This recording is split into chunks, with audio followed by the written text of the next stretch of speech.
Thank you. Deep future. It's a long day. Talking about the future is very exhausting. When I was a kid, I wanted to be a science fiction writer. But after this afternoon, I'm really glad I didn't do that.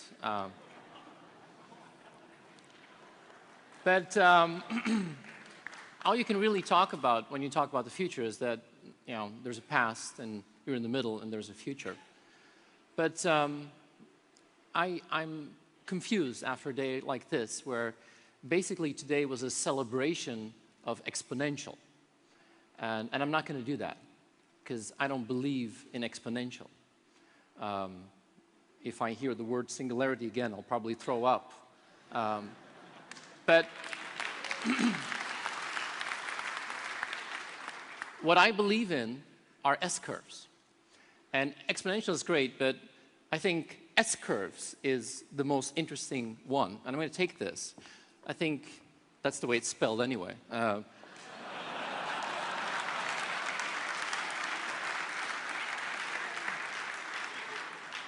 I believe in S-curves. And the most interesting thing, what happens with an S-curve is once you cross the halfway point, it flips.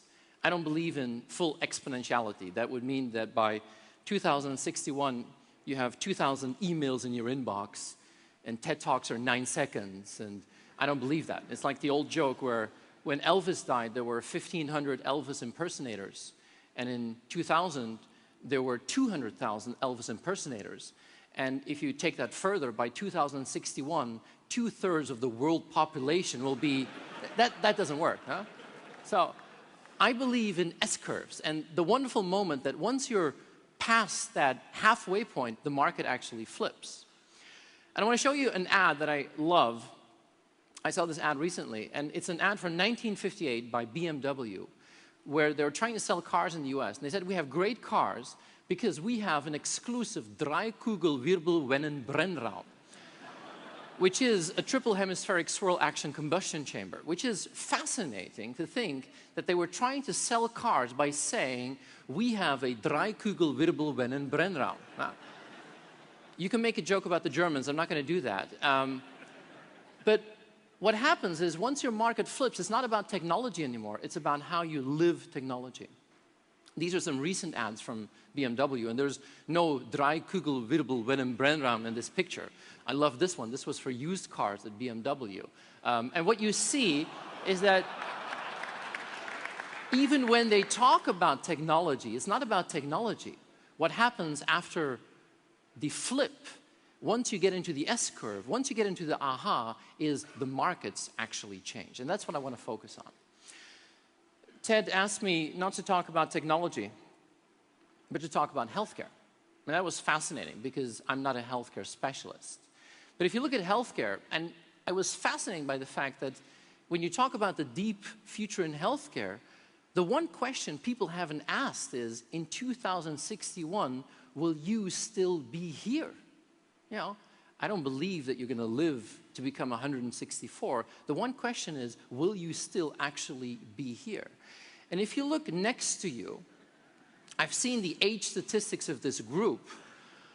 1/3 of you will have died by 2061. So either the person left to you or right is not going to be here when we come back in 50 years. And that means that you can say, well, we have decided not to, but that probably won't work.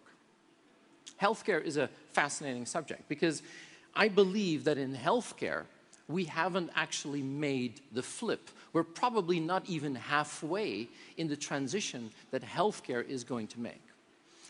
And one of the interesting questions that I think is, how often do you really check your health? And I think many of you probably have your car serviced and checked, or your PC, more often than you actually check your body. And this is a very interesting thing. Even when you then go to your yearly checkup with your doctor, they give you a snapshot with hundreds of lab results which have only one reason, which is basically to insult your intelligence, to show you that the physician knows more than you do. Yeah? And sometimes when you have maybe a fracture, they make an X-ray. and they give you the X-ray back with you home just as an insult, basically to show you that you can't see anything on that X-ray, but they can. And I think that shows that we haven't made the flip in healthcare. I think the biggest change we will live through is that healthcare will flip. And I have 5 things that we will see. The first is averages. Averages are old normal. Healthcare is all about averages. The FDA approves a drug, which means that more than 50% of the clinical trial people had a positive effect. But are you average? Is that the healthcare that you want to have? No. You want to be treated because you want to be unique. I recently did 23andme.com, which is fascinating. For $400, you get a tube, you spin in it, you send it in, they do genetic scan, and the next time you go to 23andme.com, they say, people with your genetic profile have had these diseases. This is just the beginning of personalization. Insurance companies are going crazy about this because they would like to know this. Your insurance company would like to know your 23andme.com results. Now, life insurance in Belgium is very interesting. If you want life insurance, they put you on a bike, they'll let you pedal for 12 minutes, and if you haven't dropped dead in 12 minutes, you get life insurance. That's how it works. But very soon, the insurance is going to say, well, buddy, I'd like to see your 23andme.com. I have a 12-year-old daughter.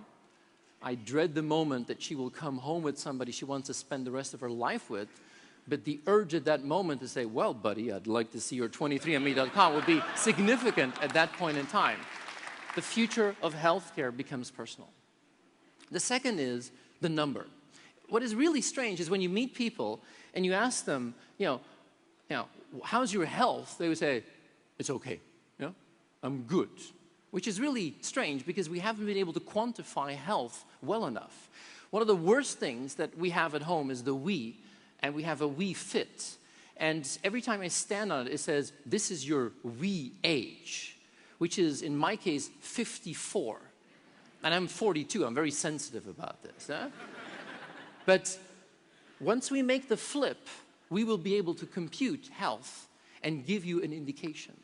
The third is reactive to proactive. Today, we're still in a very reactive business in health. The pharmaceutical companies like this because there is a disease and they have a cure.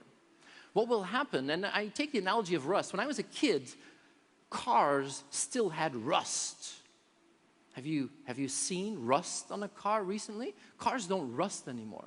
In the dental world, what we've seen is that people used to be pulling teeth, and we've now gone to dental hygiene. This is exactly what will happen in the world of health, where we will be obsessed with the proactive and the fitness. Now, this is not going to be easy. This is a chart where they show the proximity to the nearest McDonald's in the US. And you can clearly see that not everybody is health obsessed at this moment.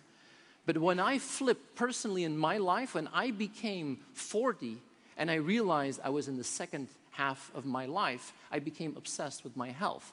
But what you see is that the idea of health being a product is out. The pharmaceutical companies are changing completely, and what they're doing is using and showing health, and it will be delivered as a service. Products are out. Once we make the flip, service is in. Jack talked about the doctors that know enough. My sister is a doctor, so I have to be careful what I say. But I love this quote, if the medical community know what the medical community knows, and it's based on the fact that what we now see is the medical knowledge is not something that is at the disposal of every physician. But maybe the biggest change that we will see is the community aspect. This is Patients Like Me, which is basically Facebook for sick people. And it's interesting. You can go to Patients Like Me and you can find people with similar diseases. But my sister, who's a physician, says, well, people used to wait in my waiting room and ask me, doctor, what is my problem? Now, she says, I see them waiting in the waiting room with 35 printouts of patientslikeme.com with 45 Post-it notes, and they come in and say, doctor, this is what I have, this is what I want this drug in this dosage. If you don't give it to me, I'll go to another doctor. Well, that changes the equation completely. Health will become community. I believe the flip is about to happen. Reactive becomes proactive. and institutions become community and yourself. And this is a totally different era. I think we're entering a flip, a world of an S-curve in healthcare where people will want to take control of their own health.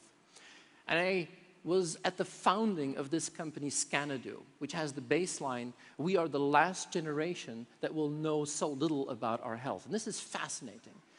Eileen talked about the tricorder. The tricorder was basically the device that the doctor in Star Trek used to find out what is wrong with you.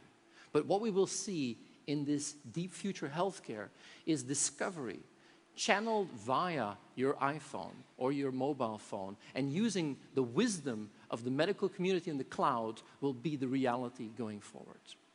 A device, an ultra-connected world together with an ultra-personal touch. I want to finish by at least talking about halfway and giving you something where I believe this world of healthcare is just at the halfway point and we're about to make that flip.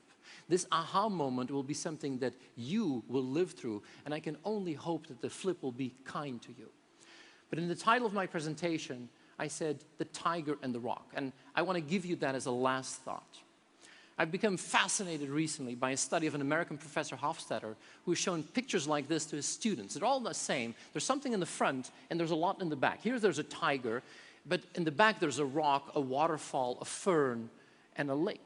And they show this to their students. He shows it to his students and shuts it off after 1 second and asks them, what did you see? And what is fascinating is if he shows this to American students, the first thing they look at is the eyes of the tiger. Then the nose, then the tail, and after 1 second, that's all they saw. There was a tiger in this picture.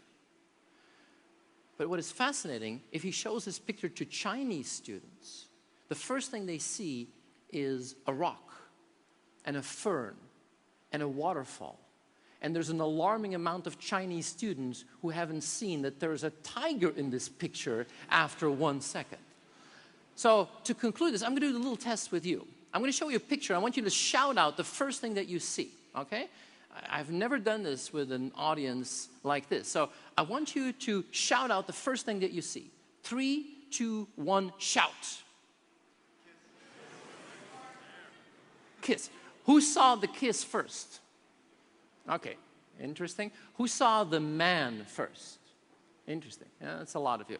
I did this in Berlin. 99% saw the man first. Yeah? Who saw the lady with the cigarettes? Those are the people who need a nicotine break at this moment. Yeah? And who saw the bottle? Nobody wants to raise their hand. The explanation is very simple. In our Western culture, we have been trained to really look at the things that are in front. Whereas in Asian culture, we have been learned to look at the context and the background. This is not a game where you should only focus on the tiger. If I give you one advice for the next 50 years, don't focus on the tiger, focus on the changing context. And I can only hope that the S-curve is with you and may the flip be on your side. Thank you very much. Thank you.